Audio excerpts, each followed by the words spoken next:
Hello बच्चों, कैसे हो। तो हम लोग स्टार्ट करेंगे, स्पेशली रिवीजन स्टार्ट करेंगे। कोर्स आपने कंप्लीट कर लिया है और टॉपिक सारे लगभग आपने कवर कर लिए हैं। बस अब जो आपका फाइनल टच अब आप इसको देना बाकी रह गया है, जिसको रिवीजन के फॉर्म में बस आपको इसको रिवाइज करना है और स्पेशली मोस्ट इम्पॉर्टेंट जो पार्ट है उस पर फोकस करना है। मोस्ट इम्पॉर्टेंट क्वेश्चंस है ना। आपने अभी तक पूरे साल में जो भी कुछ आपको मिला आप सब पढ़ते गए और आपने उसको कंप्लीट कर लिया। तो अब हम लोग जो मोस्ट इम्पॉर्टेंट पार्ट है उसको हम कवर करेंगे। क्लास 12th मैथ का, जो कि बोर्ड एग्ज़ाम होने वाला है, मार्च में इसका पेपर है, ठीक है। और हमारे पास टाइम भी बहुत कम बचे हुए हैं और टोटल 13 चैप्टर हैं। तो इनमें से जो ज़्यादा इम्पॉर्टेंट हैं, मतलब क्वेश्चंस जहाँ से प्रॉब्ली जो आ सकते हैं, हम उन पर फोकस करने वाले हैं, ठीक है। तो चलिए स्टार्ट करते हैं revision. Welcome to exponent classes. This is revision for the best performance in board examination, ठीक है। और इस बार 95 पार, इस बार हम लोग स्कोर करने वाले हैं 95 या उससे ऊपर, ठीक है। तो इसमें हमने क्या किया है कि जो मोस्ट एक्सपेक्टेड क्वेश्चंस हैं उनको हम आपको सॉल्व कराएंगे और आपको उनको कंप्लीट करते चलना है, ठीक है। ये चैप्टर है। इस चैप्टर से जो फर्स्ट चैप्टर आपका है वो रिलेशन फंक्शन है, ठीक है। रिलेशन फंक्शन है चैप्टर 1 और यहाँ से आपको अप्रॉक्स आपको 6 मार्क्स मिलने वाले हैं। अप्रॉक्स 6 मार्क्स मिलेंगे, कुछ अप डाउन भी हो सकते हैं, पर जो है ये एक जो है अप्रॉक्स डाटा है कि हाँ इतना हो सकता है, ठीक है। तो चलिए स्टार्ट करते हैं क्वेश्चंस। देखिए यहाँ पर सबसे पहले लिखा हुआ है prove that the relation R and this is the definition given to us, this is reflexive and transitive. वो रिफ्लेक्सिव है, ट्रांजिटिव है, लेकिन बट नॉट सिमेट्रिक। और ये एग्जाम का क्वेश्चन है। और ये जो यहाँ पर मैंने मेंशन किया है वो रिसेंटली जो हुए हैं, रिसेंट वो है, ऐसा नहीं है कि बस ये यही इतनी ही बार आया हुआ है। ये इससे पहले भी बहुत बार एग्जाम में आया हुआ क्वेश्चन है, ठीक है। तो जो रिसेंट वाला है वो मैंने मेंशन किया है। तो चलिए स्टार्ट करते हैं इसके सॉल्यूशन में। देखिए मैं आपको समझाऊं, इन्होंने यहाँ पर लिखा है कि प्रूफ करिए कि ये जो है रिफ्लेक्सिव है एंड ट्रांजिटिव है लेकिन सिमेट्रिक नहीं है। तो आप जानते हैं कि हम लोग सबसे पहले स्टार्ट करेंगे रिफ्लेक्सिव के लिए।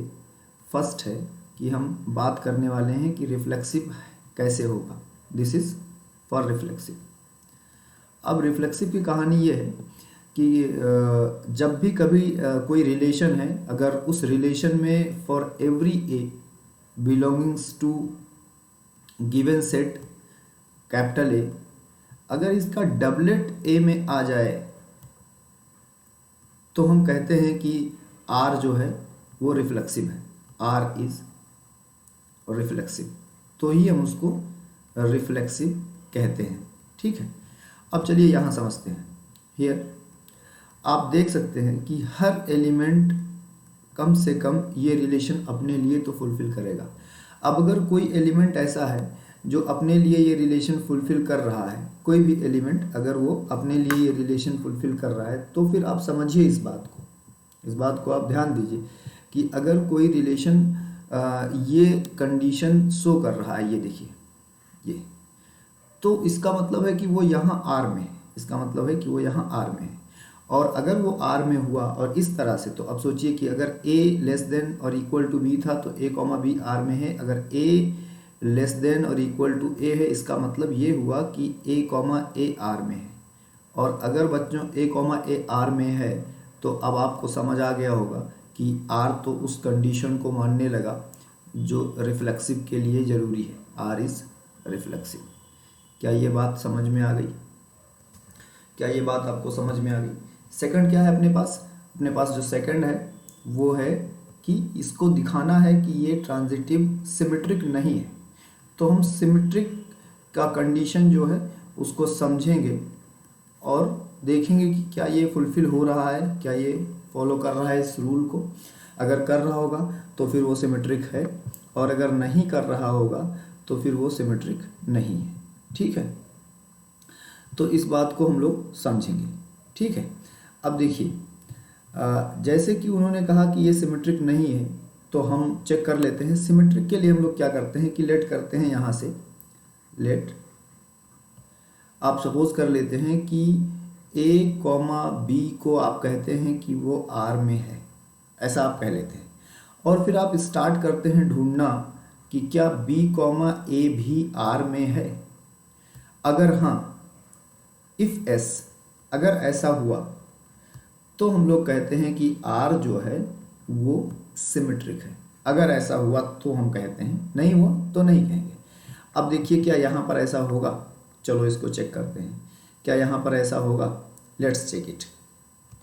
तो मैंने क्या किया, मैंने कहा कि चलो यहाँ पर लेट कर लेते हैं, लेट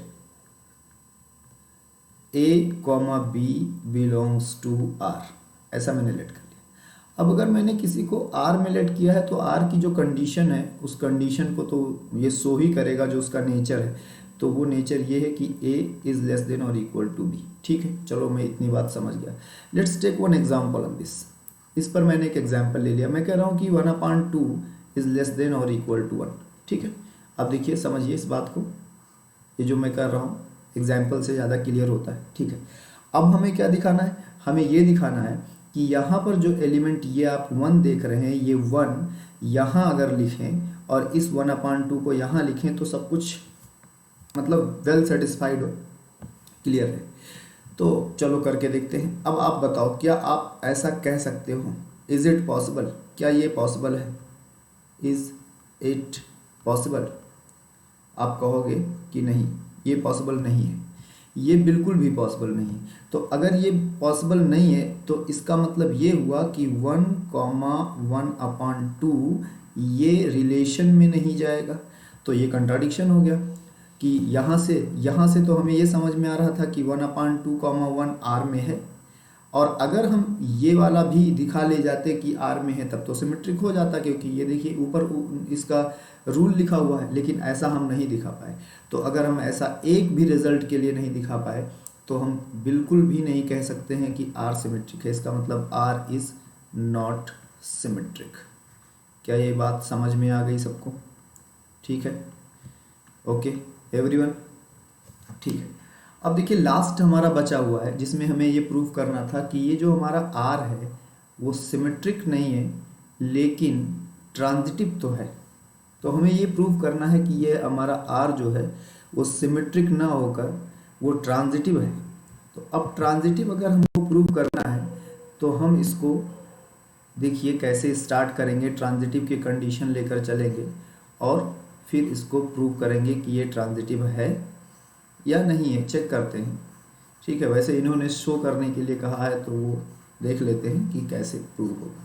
ठीक है, तो अभी हम लोग क्या करने वाले हैं, सभी चैप्टर्स के जो मोस्ट एक्सपेक्टेड क्वेश्चंस हैं उनको बोर्ड एग्जाम से पहले सॉल्व करेंगे और आप उन सभी की प्रैक्टिस करेंगे। ठीक है, और बार बार प्रैक्टिस करेंगे, दोहराएंगे, जिससे कि जब वो एग्ज़ाम में आए तो आपके लिए बिल्कुल नए ना हो।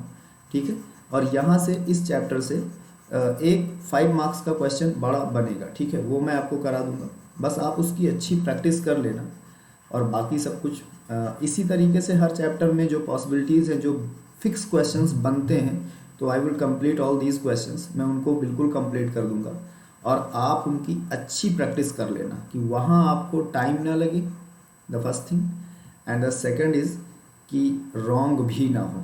फर्स्ट अटैम्प्ट में आप उसको स्टार्ट करें और फर्स्ट अटैम्प्ट में उसको आप फिनिश कर दें। ठीक है, अब देखिए हम लोग बात करने वाले हैं किस पर, ट्रांजिटिव पर बात करने वाले हैं। बहुत सिंपल सा ट्रांजिटिव है, बहुत ज़्यादा ही सिंपल सा है, हमें उसमें कुछ करना नहीं पड़ेगा।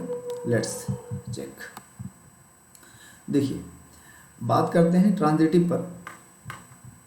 आपने ये प्रूव कर दिया कि वो रिफ्लेक्सिव है, आपने ये प्रूव कर दिया कि वो सिमेट्रिक नहीं है। अब आप ये बताएंगे कि वो ट्रांजिटिव है या नहीं है।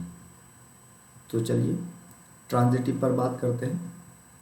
देखिए इसके लिए हम लोग क्या करते हैं कि 2 एलिमेंट लेट कर लेते हैं रिलेशन का, ए बी और बी सी। ये मैंने दोनों एलिमेंट लेट कर लिया कि ये आर में है।